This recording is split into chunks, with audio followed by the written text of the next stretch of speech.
జగిత్యాల జిల్లా కలెక్టరేట్లోని ప్రజావాణిలో సమస్యలు చెప్పుకుంటున్నారు వేరువేరు గ్రామాలకు చెందిన వృద్ధులు.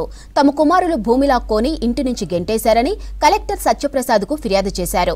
15 కోట్ల విలువైన భూమిని తన కొడుకు అక్రమంగా పట్టా చేసుకున్నాడని కలెక్టర్ కంప్లైంట్ చేసింది రాయకల్ మండలం అయోధ్యకు చెందిన పెద్ద నర్సవ్వ. బలవంతంగా తన కొడుకు సంతకాలు పెట్టించుకున్నాడని ఆవేదన వ్యక్తం చేసింది. ఇక స్తంభంపల్లికి చెందిన చిన్నమ్మనే మరో వృద్ధురాలు తన కొడుకుకి ఎకరం భూమి ఇచ్చినా మరో 2 ఎకరాలు అక్రమంగా పట్టా చేసుకున్నాడని కలెక్టర్కు ఫిర్యాదు చేసింది. తమకు న్యాయం చేయాలని కలెక్టర్ను కోరారు వృద్ధులు. తల్లి పెద్దది, ఇంటికి పెద్దది.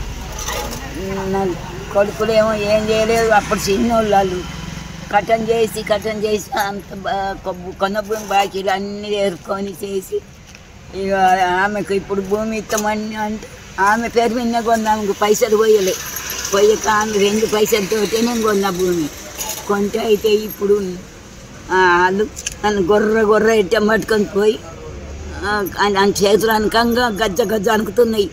ఆయన రణాశ్వాట కాడ ఉన్నాడట. ఒకడు ఆడు చేసేవాడు, భూమి చేసేవాడు. ఆడు ఎన్ని లక్షలు తిన్నాడో ఏమో లంచం. అది తిని ఆడు ఒత్తిపించిండు. అద్దంటే ఎందుకు అద్దంటే కొడుకులకు కాకుండా వానికి ఇత్తవేకుంటే పోయి వానికి ఇత్తవు చెప్పు. భూమి పట్ట వేయమని నా కొడుకు బాధించి ఇంట్లోకి వెళ్ళగొట్టండి సార్. భూమి 2 ఎకరాలు 3 ఎకరాలు ఉన్నది. ఎకరం అంతా పట్ట చేసిన ఇంత నా పన్ను వేయమని ఇంట్లోకి ఇల్లుకు తాళం వేసి 8 నెలల ఇంట్లోకి వెళ్ళగొట్టి ఈడాడ 8 నెలల ఇంట్లోకి వెళ్ళగొట్టి టౌన్కి పోయినా వెలుగటూడు. టౌన్కి పోతే వాళ్ళు కూడా పట్టించుకున్నాడు లేదు. అమ్మ ఏమన్నా అది ఆడాఫీస్ కొమ్మంటే ఆడికి పిలిపించింది కానీ ఆడేం చెయ్యలేదు. సార్కి ఇచ్చొచ్చింది ఇప్పుడు సార్. ఎకరం ఇచ్చి అమ్ముకున్నాడు 4 ఎకరాలకు.